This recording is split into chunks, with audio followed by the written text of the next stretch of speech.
Hello and welcome students आज हम physics का अगला chapter human eye and colourful world पढ़ेंगे। इससे पहले आपने 10th क्लास में जो पहला चैप्टर पढ़ा लाइट, उसमें आपने रिफ्रैक्शन और reflection, laws of reflection and laws of refraction पढ़े। ये जो हमारा दूसरा चैप्टर है ये उसी चैप्टर से रिलेटेड है, बल्कि उसी का एक दूसरा पार्ट ही मान लीजिए आप। इस चैप्टर में आज हम पढ़ेंगे ह्यूमन आई के बारे में, ह्यूमन आई के पार्ट्स के बारे में, human eye and its parts वगैरह, refraction of light through a glass prism.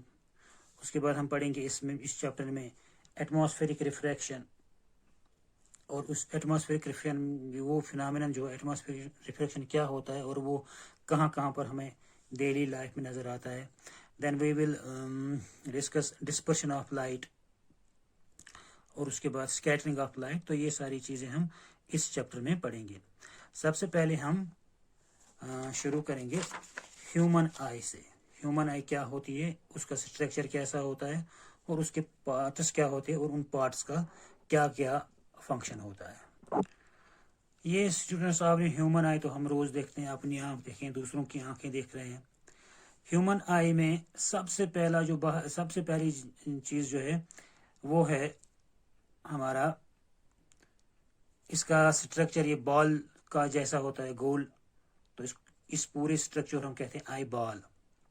और ये आई बॉल जो होती है सामने बाहर की तरफ उभरी हुई होती है। एक लेयर होती है इसके ऊपर चढ़ी हुई, ट्रांसपेरेंट लेयर, जो ये पूरा आपको दिख रहा है। ये इसके ऊपर जो हमें अभी नजर नहीं आ रहा है इसमें, क्योंकि वो ट्रांसपेरेंट है। वो ट्रांसपेरेंट लेयर ऊपर से चढ़ी हुई होती है, वो थोड़ी सी बाहर की तरफ उभरी हुई होती है, बल्ज होती है आउटवर्ड तरफ, कनकेव शेप में होती है।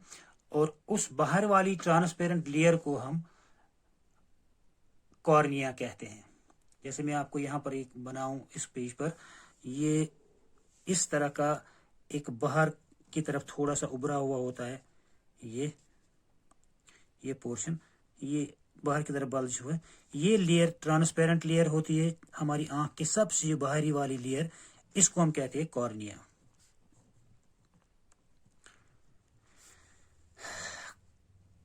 तो फिर ये बाकी ह्यूमन आई इस तरह से होती है, इसके अंदर और पार्ट्स होते हैं, ये देख दीजिए यहाँ पर। तो इसके बाद जो दूसरा पार्ट होगा इसका, यहाँ पर ये गोल सा आपको दिख रहा है, ये जो है ब्राउन शेप का ये गोल वाला पोर्शन, इसको हम कहते हैं आइरिस। ये पूरा जो ब्राउन शेप का गोल पोर्शन आपको दिख रहा है, ये हमारी आपको दूसरों की आंख, जब दूसरी की आंख को देखते हैं या आप मिरर में आप अपनी आंख को भी देखते हैं, तो ये एक कलर्ड सा जो आंख की कलर को देता है, उस ये पोर्शन ये वाला, तो इसको हम कहते हैं आइरिस। और आइरिस आप देख लीजिए, बीच में इसका एक डार्क स्पॉट है, ये डार्क स्पॉट को हम कहते हैं पुपिल। यहाँ पर हम बनाएंगे एक ये गोल सा आइरिस इस तरह का, और इसके अंदर जो ये डार्क स्पॉट है इसको हम पुपिल कहेंगे। अब ये जो आइरिस है, ये अभी आप देखना इस वाली फिगर में आपने देखा, ये है ब्राउन कलर का, और किसी का ब्लैक होता है ये वाला, ये कलर किसी का होता है ब्लू। आप देखिए जनरली हमारे यहाँ पर आमतौर पर ये कलर ब्राउन या ब्लैक होता है। यूरोपियन पर्टिकुलरली इन जर्मन में ये ब्लू कलर की आईज होती है। तो ये आई का कलर एक्चुअली हम जब कहते हैं तो उस वक्त हम कहते होते हैं इस आइरिस का कलर जो होता है। तो डिफरेंट लोगों में इस आइरिस का कलर डिफरेंट होता है। और ये जो सामने जो आप ये ओपनिंग देख रहे, ये ब्लैक डॉट देखते हैं, ये एक्चुअली एक ओपनिंग होती है, एक खिड़की जैसे मान लीजिए होती है ये, और इसको हम पुपिल कहते हैं। ये मान लीजिए ये हमारा ये जो अभी मैंने दिखाया आपको ये कलर्ड पोर्शन, ये इसको हम कहते हैं आइरिस, और ये जो है ये वाला इसको हम पुपिल कहते हैं। पुपिल जो होता है ये एक खिड़की जैसे मान लीजिए होती है, एक ओपनिंग होती है। ये ओपनिंग कभी वाइड होती है और कभी नैरो होती है। जैसे मान लीजिए कभी ये ओपनिंग थोड़ा सा ज़्यादा बड़ी हो गई और कभी कभी ये ओपनिंग थोड़ी सी छोटी हो जाती है। ये क्यों बड़ी होती है ये या क्यों छोटी होती है, इस पर अभी हम बात करेंगे। तो ये ओपनिंग का, इस पुपिल का ज़्यादा वाइड होना या नैरो होना, इसको कंट्रोल कर रहा है यही आइरिस। आइरिस इस पुपिल की ओपनिंग को बड़ा या छोटा कर रहा है। ये बड़ा या छोटा क्यों कर रहा है? देखिए यहाँ से अभी बाहर से जो आने वाली लाइट रेज इस पे पड़ जाएंगी, इस पुपिल पर, और इसी पुपिल से ये अंदर की तरफ जा रही है। तो पुपिल एक खिड़की है, एक ओपनिंग है, जहां से ये बाहर से आने वाली लाइट रेज आई के अंदर चली जाती है। और ये कितना ओपन या कितना नैरो होगा, कितना वाइड या कितना नैरो होगा, ये डिपेंड करता है कि बाहर से आने वाली लाइट कितनी तेज या कितनी कम है। अगर बाहर से आने वाली लाइट ज्यादा तेज है, उसकी इंटेंसिटी ज्यादा है, तो ये जो ओपनिंग है, ये जो पुपिल है, ये थोड़ा नैरो हो जाता है, सो दैट हमें उतनी ही लाइट अंदर आ जाए जितनी की हमें जरूरत है। अगर ये ज्यादा वाइड रहेगा इस दौरान, जब ये लाइट रेज ज्यादा तेज होती है, जब लाइट की इंटेंसिटी ज्यादा होती है, अगर ये वाइड हो जाएगा, थोड़ा और खुला हो जाएगा, तो ज्यादा लाइट अंदर आ जाएगी, जिससे हमारी आई की जो सेल्स है वो डैमेज हो सकती है। इसलिए क्या करता है कि जब लाइट रे बहुत ज्यादा होती है, लाइट की जो इंटेंसिटी ज्यादा होती है, ये थोड़ा नैरो हो जाता है जिसकी वजह से हम इसके अंदर से कम ही लाइट रेज पास होती है जितनी हमें जरूरत होती है। और कभी जब हम लाइट की इंटेंसिटी कम होती है, जहां पर लाइट कम होती है, वहां पर ये थोड़ा सा वाइड हो जाता है। वाइड क्यों होता है? कि ज्यादा से ज्यादा लाइट इसके अंदर आ जाए, उतनी ज्यादा भी नहीं, मतलब जितनी इसकी जरूरत हो उतनी ज्यादा लाइट अंदर आ जाए इस ओपनिंग के थ्रू, जितनी हमें जरूरत है लाइट। तो ये पुपिल जो है, ये ओपन, ज्यादा ओपन या ज्यादा थोड़ा सा नैरो या थोड़ा सा ओपन हो जाएगा, ये डिपेंड करेगा कि कितनी लाइट रेज बाहर से आ रही है, और इस ओपनिंग को कंट्रोल करता है ये आइरिस। तो अब लाइट रेज अंदर आ रही है इस ओपनिंग के थ्रू, इस पुपिल के थ्रू। यहां पहले एक बार बता दूं, ये जो मैंने आपको बताया कि पहले वाली जो ये बल्जिंग लेयर, कन्वेक्स टाइप की जो बल्जिंग लेयर है, ये ट्रांसपेरेंट होती है। और ये जो पुपिल, ये आइरिस जो है, आइरिस और इस कॉर्निया, इस bulging layer, transparent bulging layer के दरमियान जो ये गैप है, it is filled with water. ये वाटरी सब्सटेंस से, बल्कि वाटर से ही फिल रहता है। इसको हम कहते हैं aqueous humour, AQOUS, aqueous humour. ये इससे ये लाइट, ये जो बीच वाली गैप जो है, ये फिल रहती है वाटर से। इस वाटर में 99, ये जो फिलिंग है यहाँ पर 99% वाटर ही है, और कुछ परसेंट इसमें जो है, जिसमें इस आंख को न्यूट्रिशन वगैरह मिल जाता है, जिसकी वजह से न्यूट्रिएंट्स होते हैं इसमें, जो इस आंख की, जिससे ये आंख को ये न्यूट्रिशन मिल जाता है। तो यहाँ पर देखिए, ये लाइट रे जब यहाँ आ रही है, अब देखिए ये जो है कॉर्निया जो है, ये थोड़ा कन्वेक्स टाइप का है, तो ये लाइट रे यहाँ पर बेंड हो जाती है। एक मीडियम में दूसरे मीडियम में जब आ गई तो बेंड हो जाएगी, रिफ्रैक्ट हो जाएगी। तो मोस्ट ऑफ द रिफ्रैक्शन इसी पोर्शन में हो जाती है, ये कॉर्निया और एक्वस ह्यूमर के दरमियान, और लाइट फोकस हो जाती है टुवर्ड्स दिस पुपिल। उसके बाद पुपिल से ये लाइट रे अंदर आ जाती है, एंटर करती है, और सामने यहाँ पर एक और चीज होती है, जो मोस्ट इंपॉर्टेंट चीज है, जिसको हम कहते हैं ये आई लेंस। ये होता है आई लेंस। ये आई लेंस गिलास का नहीं बना होता है, बल्कि ये बना होता है जेली टाइप मटेरियल का, जो ट्रांसपेरेंट होता है और एक कन्वेक्स शेप का होता है।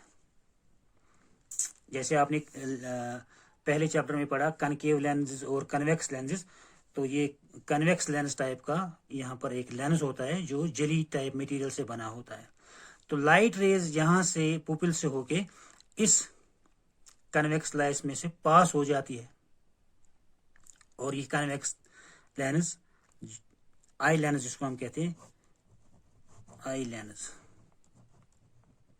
ये आई लेंस इस बाहर से आने वाली लाइट रेज को और स्लाइटली रिफ्रैक्ट करता है और इसकी इमेज यहां पीछे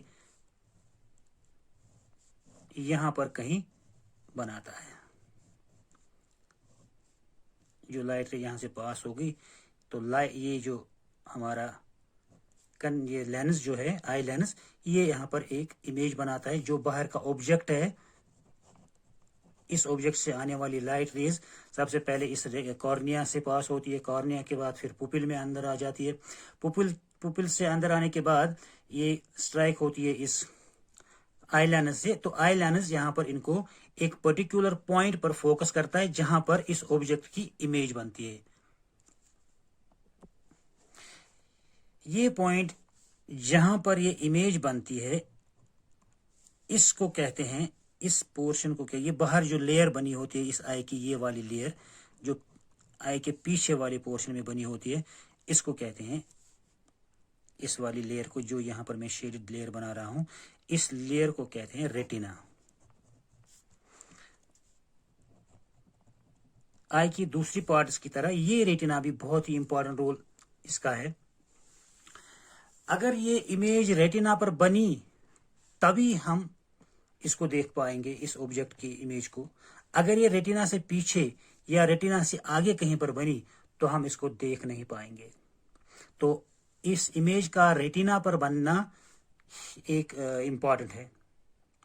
जब ये रेटिना पर बनेगा, इस रेटिना पर जब ये बनेगा तब ही हम इसको देख पाएंगे। एक्चुअली होता क्या है, ये जो रेटिना बना होता है, ये बना होता है लाइट सेंसिटिव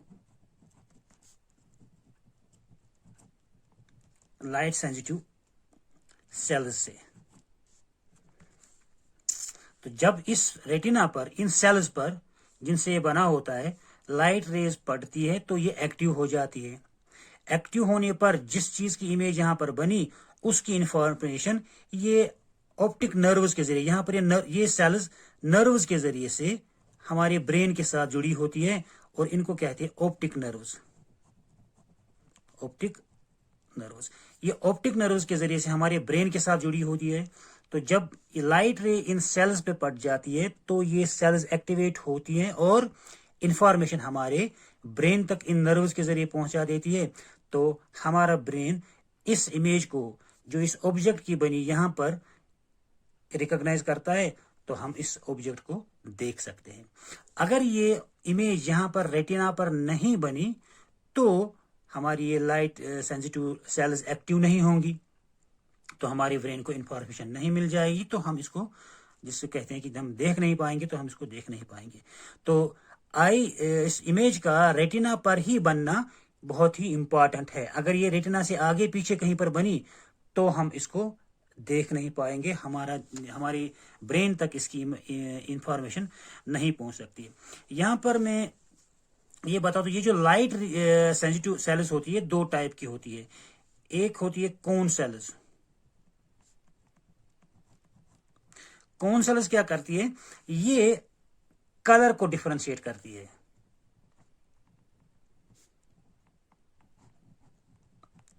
ये कलर को डिफरेंशिएट करती है। तो जब डिफरेंट कलर की वेवलेंथ्स की लाइट रेज इन पे पड़ती है तो ये कोन सेल्स एक्टिवेट होती है, तो हमें डिफरेंट कलर के ऑब्जेक्ट्स दिखते हैं। और ये दूसरे टाइप के सेल्स जो होते हैं, ये होते हैं, इनको कहते हैं रॉड सेल्स। ये जनरली लाइट की इंटेंसिटी से एक्टिवेट होती है। जिस तरह की लाइट इन पे पड़ेगी तो ये एक्टिवेट होती है। अगर ये लाइट कम है तो ये रॉड सेल्स कम एक्टिवेट होती हैं। अगर लाइट की इंटेंसिटी ज्यादा है तो लाइट रॉड सेल्स ज्यादा एक्टिवेट होती है। अब देखिए, कभी कभी आपने सुना होगा ये कि कोई पर्सन जो हो, उसको होती है कलर ब्लाइंडनेस। कलर ब्लाइंडनेस का मतलब क्या होता है कि वो पर्सन कलर्ड चीजों को डिफरेंशिएट नहीं कर पा रहा है, उसे सब कुछ ब्लैक एंड व्हाइट ही दिख रहा है। उसका ये मतलब होता है कि की आंख के अंदर जो कोन सेल्स होती है वो या तो डैमेज्ड होती है या किसी वजह से वो एक्टिवेट नहीं हो पा रही है, जिसकी वजह से वो कलर को डिफरेंशिएट नहीं कर पा रही है। दूसरा जो रॉड सेल्स, जिसमें जिस पर्सन में ये रॉड सेल्स की कमी या इनमें कुछ प्रॉब्लम हो इन रॉड सेल्स में, मतलब ये एक्टिवेट नहीं हो पाएंगे। अगर ये पूरी तरह से नहीं एक्टिवेट हुई तो उसको दिखेगा ही नहीं। यही रॉड सेल्स ही इंफॉर्मेशन पहुंचाती है through nerves, optic nerve brain की तरफ। तो कभी आपने सुना होगा कि कोई किसी पर्सन में नाइट ब्लाइंडनेस होती है। एक्चुअली होता क्या है कि नाइट के टाइम या शाम के टाइम लाइट की इंटेंसिटी कम होती है, तो उसकी जो ये रॉड सेल्स होती है वो कम रॉड सेल्स एक्टिवेट होती है, या वो डैमेज होती है या एक्टिवेट नहीं हो पा रही है कम इस लाइट की वजह से, तो उसको रात के टाइम दिखता ही नहीं है। दिन में चूंकि लाइट सफिशिएंट होती है, बहुत ज्यादा होती है, तो उसमें कुछ रॉड सेल्स जो होती है उस ज्यादा लाइट की वजह से कुछ रॉड सेल्स उसमें एक्टिव हो जाती है, तो उसको दिखता है। और शाम के टाइम ये लाइट की इंटेंसिटी कम होने की वजह से कम रॉड सेल्स एक्टिव होती है, उसमें बाकी जो रॉड सेल्स में कुछ प्रॉब्लम होता है जो कम लाइट की जो कम लाइट की वजह से नहीं एक्टिव हो पा रही है, तो उसको फिर वहां ब्रेन तक उसकी इमेज की इंफॉर्मेशन नहीं पहुंचती, तो उसको शाम के टाइम पर दिखता ही नहीं है। तो इस तरह हम ये कहते हैं कि उसको नाइट ब्लाइंडनेस है। बहुत सारे लोगों को नाइट ब्लाइंडनेस होती है और बहुत सारे लोगों को कलर ब्लाइंडनेस होती है। एक और चीज, ये आई लेंस और ये रेटिना के बीच में ऑलमोस्ट 2.5 सेंटीमीटर्स का डिस्टेंस होता है। 2.5 सेंटीमीटर्स का डिस्टेंस होता है, मतलब लेंस यहां पर है और इमेज 2.5 सेंटीमीटर पर हमेशा बनना चाहिए। जो डायमीटर ऑफ द आई होता है इतना ही, लगभग 3 से 2.5 सेंटीमीटर तक का डिस्टेंस होता है, तो हमेशा इमेज बनता है इतनी ही दूरी पर। तो यहां पर इमेज डिस्टेंस फिक्स है हमारी आई में। आपने जब लेंसेज में रिफ्रैक्शन में जब आप लेंसेज में इमेज फॉर्मेशन आप देख रहे थे लेंसेज में, कन्वेक्स, पर्टिकुलरली कन्वेक्स लेंस में आपने देखा कि अगर ऑब्जेक्ट, ये कन्वेक्स लेंस है, तो कन्वेक्स लेंस में इमेज कहां पर बन जाएगी, ये डिपेंड करता है कि ऑब्जेक्ट कितना दूर है। अगर ऑब्जेक्ट इन्फिनिटी पर है तो इमेज डिस्टेंस इसके प्रिंसिपल फोकस पे बनेगी, यहां पर बन जाएगी। और इसी तरह से अगर ऑब्जेक्ट सामने आएगा तो ये डिफरेंट पॉइंट्स पे इमेज बन जाएगी। ये डिपेंड, इमेज कहां पर बनेगी, फोकस पे बनेगी, फोकस से थोड़ा आगे बनेगी, और ज्यादा दूर बन जाएगी या और ज्यादा दूर बन जाएगी, ये इस बात पे डिपेंड करता है कि ऑब्जेक्ट आई लेंस से कितना दूर है। अगर ऑब्जेक्ट इन्फिनिटी पर है तो इमेज जो है वो फोकस पे बनेगी। फिर अगर ऑब्जेक्ट सामने आ जाएगा तो ये जो इमेज है ये यहां पर कहीं बन जाएगी, फिर और आगे सामने आ जाएगा तो यहां पर कहीं आ जाएंगी, और नजदीक आ जाएगा तो बहुत दूर इन्फिनिटी पे बन जाएगी। तो कहने का मतलब ये है कि इमेज कहां बन जाएगी इस लेंस की वजह से, ये डिपेंड करता है हमारी ऑब्जेक्ट की पोजीशन क्या कहां पर है। ये तो ये आपने पहले चैप्टर में पढ़ा है। अब हमारी आई में क्या होता है, हमारा लेंस अपनी जगह पर फिक्स है और इमेज डिस्टेंस भी फिक्स है। ऐसे कैसे मुमकिन है कि एक ऑब्जेक्ट जो इन्फिनिटी पर है, बहुत दूर है, उसकी भी इमेज यहीं पर बन जाएगी, और एक ऑब्जेक्ट जो आई के बिल्कुल नजदीक है इसकी भी इमेज यहीं पर बन जाएगी। ऐसा क्यों है, ये इंशाल्लाह अगले चैप्टर में हम पढ़ेंगे कि एक आई लेंस जो है वो एक फिक्स जगह पर होने पर भी एक फिक्स पॉइंट पर इमेज कैसे बनती है, ये अगले लेक्चर में बता देंगे। Thank you. तो कैसे मुमकिन है कि हमारी जो आई है वो कोई दूर का ऑब्जेक्ट भी उसकी इमेज भी यहीं पर बन जाए और नजदीक का ऑब्जेक्ट उसका इमेज भी यहीं पर हो, रेटिना पर ही बन जाए, इतनी ही डिस्टेंस पे बन जाए। ऐसा क्यों है, देखते क्या इससे किस वजह से हो रहा है। देखिए, हमारी मान लो ये हमारी आई का लेंस है, आई लेंस जिसको हम कह रहे हैं, ठीक। मान लीजिए यहाँ पर हमारा ये ऑब्जेक्ट जो है ये इन्फिनिटी पर है, ऑब्जेक्ट बहुत दूर है, तो यहाँ से आने वाली रेज पैरेलल आ रही है, ये लेंस से ये मान लीजिए इसका फोकल लेंथ है ये वाला पॉइंट, तो इसका इमेज इसी फोकल लेंथ पे बन जाता है। तो फॉर एग्जांपल हमारा आई का रेटिना यहीं पर है, ये हमारी आई का रेटिना है, तो हमारी इमेज दूर के ऑब्जेक्ट की इन्फिनिटी पर जो ऑब्जेक्ट है उसका इमेज हमारी रेटिना पर बन गया, और इस वक्त ये हमारे इस लेंस के फोकल लेंथ पे बन गई। अब अगर ऑब्जेक्ट सामने आ गया, नजदीक आ गए यहाँ पर फॉर एग्जांपल, तो ये ऑब्जेक्ट का इमेज यहाँ ऐसे, और ये दूसरा रे यहाँ से आ गया तो यहाँ पर बन जाएगा, कहीं पर इधर पीछे बन गया। अब यहाँ पर हमारा रेटिना नहीं है, तो क्या होना चाहिए कि ये इमेज अगर वापस इधर आ जाए तो हमें दिखेगी, अगर यहाँ पर बनी तो हमें दिखेगी नहीं, अगर यहाँ पर बनी तब दिखेगी। तो क्या होगा कि इस इमेज को यहाँ पर लाने के लिए अगर हम इसी लेंस का फोकल लेंथ चेंज करें, इसका कर्वेचर बढ़ा दें, इस तरह कर्वेचर अगर हम इसको बढ़ा दें तो इसका फोकल लेंथ इंक्रीज हो गई, सॉरी इसकी फोकल लेंथ डिक्रीज हो जाएगी और पावर बन जाएगा, पावर इंक्रीज हो जाएगा। जैसे आपको पता है कि focal length is inversely proportional to power, या power is inversely proportional to focal length. अगर इसको हम कर्वेचर बढ़ा देंगे, मतलब इसका फोकल लेंथ कम कर देंगे तो पावर बढ़ेगा। फोकल लेंथ कम करने पर क्या होगा कि इसका ज्यादा बेंड हो जाएगा, ये जो यहाँ से राइट रेज आ गई ये ज्यादा बेंड हो जाएंगी, तो ये इधर जाने के बदले यहाँ पर आ जाएंगी। अगर ऑब्जेक्ट और नजदीक आ जाएगा तो इसका कर्वेचर अगर हम और ज्यादा बढ़ा देंगे, फोकल लेंथ और कम कर देंगे, तो मतलब हमने इसका पावर और बढ़ा दिया। तो इमेज बननी चाहिए थी यहाँ पर, लेकिन ये ऑब्जेक्ट जो यहाँ है, अगर इसका ये वाला पहला वाला जो लेंस था इसकी इमेज यहाँ पर बन जाती कहीं दूर, लेकिन हमारा रेटिना है तो ये ज्यादा बेंड करेगा, इस लाइट रे को इधर से लाएगा इधर और इधर से इधर।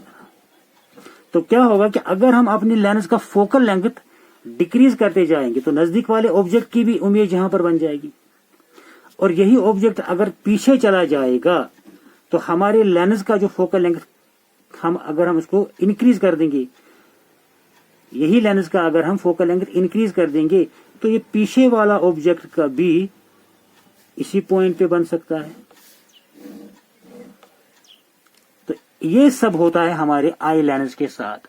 जब ऑब्जेक्ट पीछे चला जाता है तो हमारे आई लेंस का फोकल लेंथ इंक्रीज हो जाता है, तो इमेज यहां पर बन जाती है हमारे रेटिना पर जहां पर हमें चाहिए।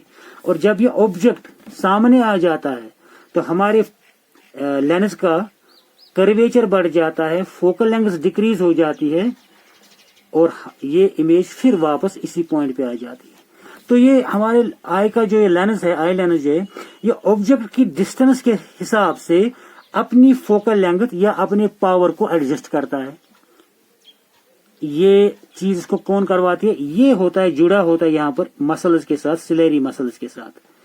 ये सिलेरी मसल जो मैंने अभी यहाँ पर इस आई के स्ट्रक्चर में आपको बताया थी, यहाँ पर ये आई लेंस है, यहाँ पर ये स्ट्रक्चर के साथ बनी हुई है, जुड़ी इन सिलेरी मसल्स के साथ जुड़ी हुई है।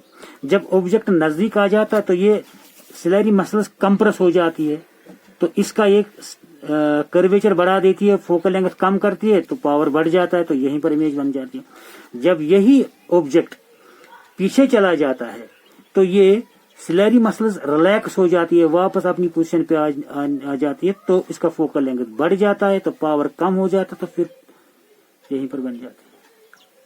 तो ये सिलेरी मसल्स की वजह से, की मदद से हमारे आई का लेंस अपनी पावर को या अपनी फोकल लेंथ को एडजस्ट करता रहता है।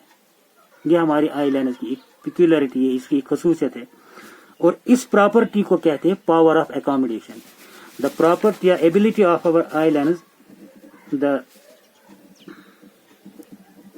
ability of our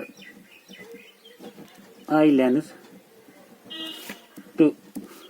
adjust its focal length or power is called power of accommodation.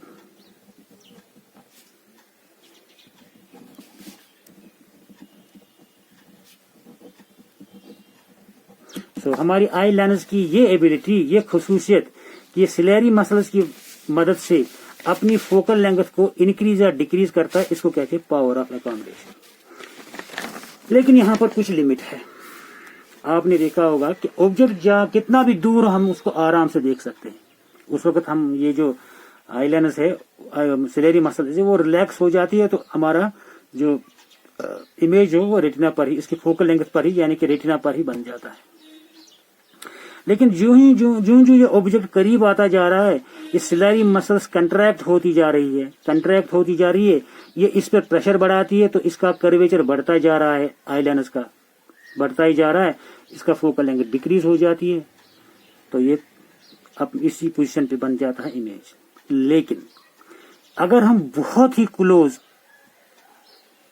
ये ऑब्जेक्ट को लाएंगे, जैसे आपने देखा होगा कि अगर आप जो बुक आप पढ़ते हो उसको करीब लाओगे तो आप देख सकते हो, लेकिन अगर आप बिल्कुल आंखों के सामने उसको लाओगे तो वो बिल्कुल दिखेगा ही नहीं हमें, क्योंकि हमारी आई लेंस का जो कर्वेचर बढ़ाने का जो सिस्टम है, ये एक लिमिटेड हद तक ही अपना कर्वेचर बढ़ा सकता है, उससे ज्यादा नहीं बढ़ा सकता। क्या ऐसा नहीं है कि आप कितना भी क्लोज लेके आओ, हमारी आई जो सबसे नजदीक वाला ऑब्जेक्ट देख सकती है वो 25 सेंटीमीटर की दूरी पर होना चाहिए। उससे नजदीक अगर हम लाएंगे तो हमारा आई लेंस जो है उससे ज्यादा कर्वेचर नहीं बढ़ा सकता, या उससे ज्यादा फोकल लेंथ को डिक्रीज नहीं कर सकता। तो याद रखें, हमारी जो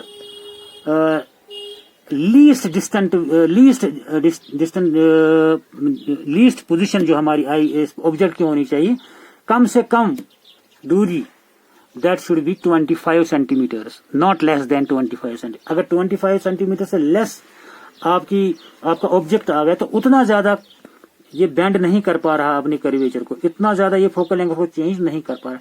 तो सबसे कम डिस्टेंस होनी चाहिए, सबसे कम डिस्टेंस जो होगी वो 25 सेंटीमीटर। 25 सेंटीमीटर से कम अगर हमारा ऑब्जेक्ट आ गया तो उतना ज्यादा बेंड नहीं कर पा सकता। तो least position of for the distinct vision is 25 centimetres, और जो फार पोजीशन है, सबसे ज्यादा डिस्टेंस जो होगी हमारी आई के लिए, एक नॉर्मल ह्यूमन आई के लिए, जिससे वो देख सकता है, वो इन्फिनिटी है। कितना भी दूर क्यों ना हो तो ऑब्जेक्ट हमारा तो आई हमारी जो है उसको बिल्कुल देख सकती है। तो मैक्सिमम डिस्टेंस जो हमारी एक नॉर्मल ह्यूमन आई से देख सकती है वो है इन्फिनिटी, और मिनिमम डिस्टेंस जो मैंने अभी कहा 25 सेंटीमीटर होना चाहिए। इससे कम डिस्टेंस पर हमारी आई जो है क्लियरली नहीं देख सकती है। तो यहाँ पर एक और चीज आप देख लीजिए कि हमारी आई लेंस जो है, जो ये अपना कर्वेचर डिक्रीज या इंक्रीज करता रहता है, इससे हम अपने ऑब्जेक्ट को देख सकते हैं। हमारा आई लेंस ये अपना फोकल लेंथ इंक्रीज या डिक्रीज कर सकता है, तो हम क्लियरली देख सकते हैं। लेकिन अगर किसी पर्सन का ये आई की ये प्रॉपर्टी कमजोर हो जाती है कि वो अपने आई लेंस की फोकल लेंथ को इंक्रीज या डिक्रीज करे, वो नहीं हो पा रही है, तो उस आई को हम डिफेक्टिव आई कहते हैं। उस आई को हम डिफेक्टिव आई कहते हैं। कि आप देख लीजिए, कोई पर्सन नजदीक का ऑब्जेक्ट नहीं देख सकता है, और कोई पर्सन दूर का ऑब्जेक्ट ठीक से नहीं देख सकता है। तो उसमें यही प्रॉब्लम होती है कि उसका आई सिलेरी मसल जो है कमजोर हो गई होती है, और वो अपने इस आई लेंस को की फोकल लेंथ को एडजस्ट नहीं कर पा रही है। तो ये डिफेक्ट्स ऑफ आई हम अगले लेक्चर में पढ़ेंगे। तब तक के लिए शुक्रिया।